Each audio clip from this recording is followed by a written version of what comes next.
Hey guys, it's me, Rich. Virginia elected a moderate, but they got something else entirely. In this video, you'll learn how Governor Abigail Spanberger's approval rating has already cratered to the lowest of any Virginia governor in over 30 years. And we're going to walk through exactly why, from reversing immigration enforcement to skyrocketing energy costs to a complete 180 on gerrymandering that she once called an attack on democracy. And if you thought the centrist label meant something, wait until you see the policy record. But on the other hand, the voters who handed her a 15-point landslide are now scratching their heads, wondering what the heck happened and how did they get a CIA plant? Let's get into it. All right, guys, welcome back to RPW Media, where we break down the stories that the mainstream media would rather you forget about by next Tuesday. Look, if you like our videos already and you haven't done so, you should become a subscriber to the channel. You can hit the notification bell, hit that like button too, because it helps us get our message out to a lot more people, and you'll be notified every time we put out a new video. And thank you. Okay, so picture this. It's 2020. Democrats just got embarrassed at the polls. They lost 14 House seats, and nobody in the party can figure out why regular Americans aren't warming up to their agenda. And one of their own members, Abigail Spanberger of Virginia, stands up during a House Democratic caucus call and drops this gem. Give this a listen. And we need to not ever use the word socialist or socialism ever again. Because while people think it doesn't matter, it does matter. And we lost good members because of that. And we need to watch every single attack ad. And if we are classifying Tuesday as a success from a congressional standpoint, we will get torn apart in 2022. And excuse the profanity. That's the reality. Now, and I want you to sit with this for a second. She didn't say stop being socialists. Remember, she's former CIA, which means she's trained to lie to your face and convince you that she's sincere. She didn't say to Democrats to stop being socialists. She said stop calling it socialism. That's the tell. That's the whole game right there in one sentence. The policy stays. Just change the packaging. And for a while, it worked brilliantly. It sent a message to Virginia voters that she was going to be a moderate, a new kind of Democrat. But here's what she probably didn't count on. Voters eventually read the label.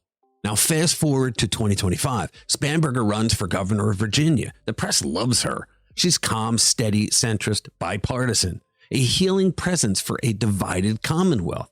She defeats Republican Winsome Sears by a whopping 15 points. 15! That's not a squeaker. That's a mandate, or so everyone thought. Now, months into her governorship, a Washington Post Schar School poll drops.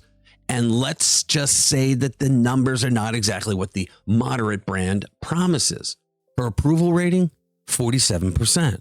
Her disapproval, 46%. 7% aren't sure, which honestly at this point means they haven't been paying attention.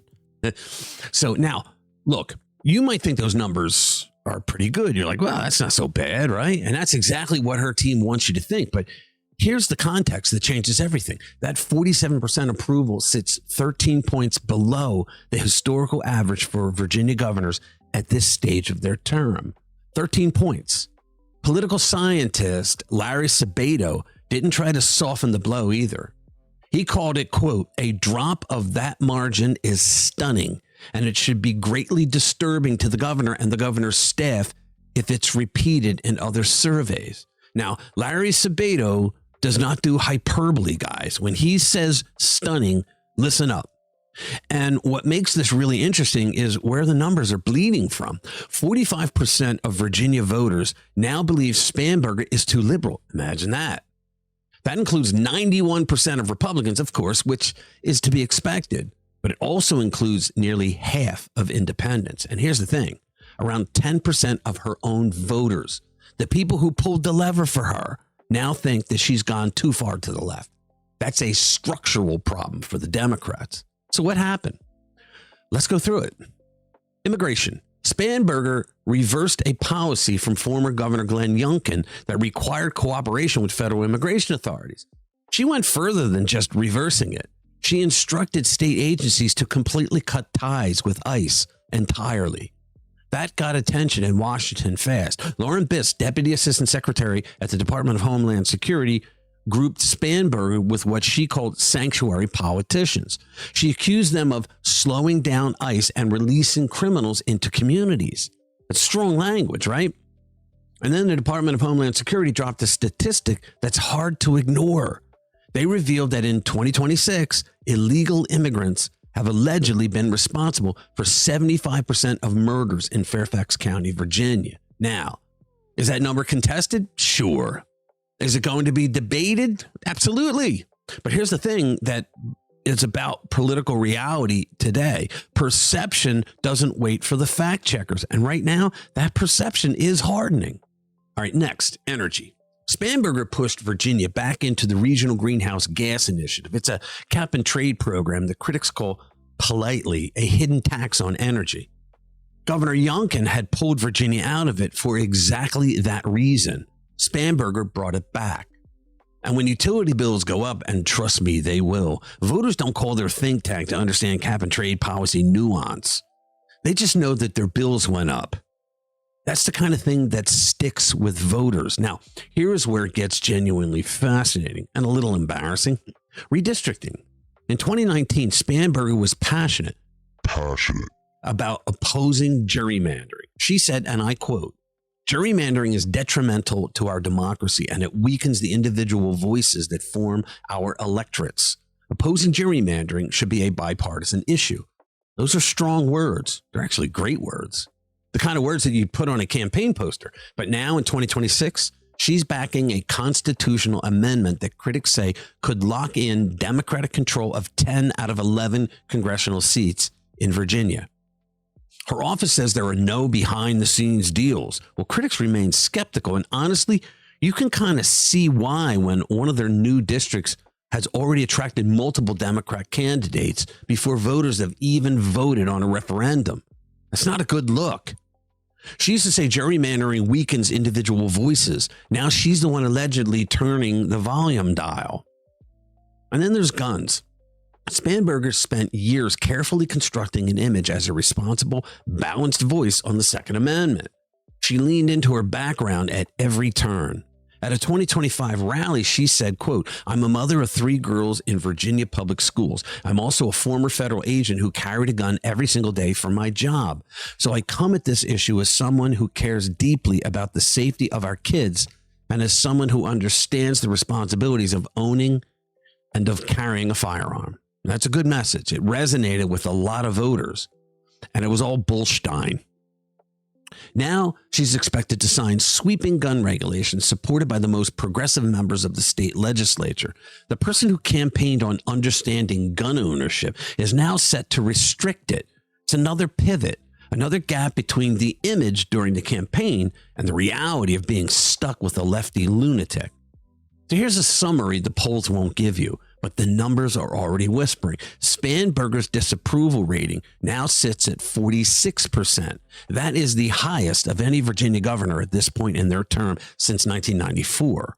Let this sink in. Not since 1994. Compare that to Glenn Youngkin, who had a 54% approval rating at the same stage.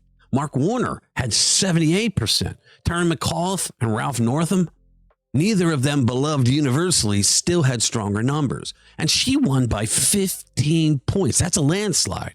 Mark Rozelle of George Mason University acknowledged that some political division is normal, expected even. But a drop this sharp, this early, from a candidate who ran explicitly as a moderate, that's not normal political wear and tear. That's the gap between what people were promised and what they're getting. There's even a small group, about 7%, who think she's actually too conservative. I mean, those sound like they would be subscribers to the Young Turks. So she's losing trust on both ends, stuck in the middle with nobody, trying to be all things to all people and ending up being not quite enough for anyone. This is what you get with modern Democrats. The closing argument here is simple, and it's actually a helpful one.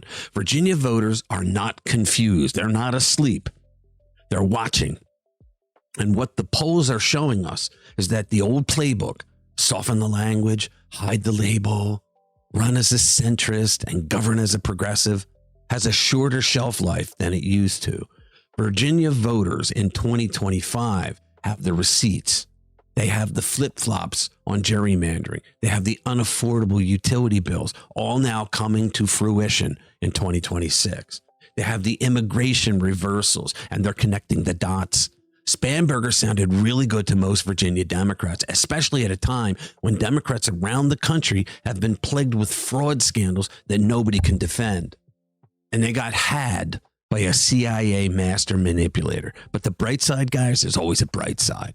Democracy is doing exactly what it's supposed to do. The feedback loop is working. And if these numbers continue, and Larry Sabato thinks that they just might, Virginia in 2026 is going to be a very different conversation than anyone expected coming out of the election night in 2025. The label said moderate. The record says something else. And this time, Virginia Democrats noticed. All right, so tell me what you guys think below.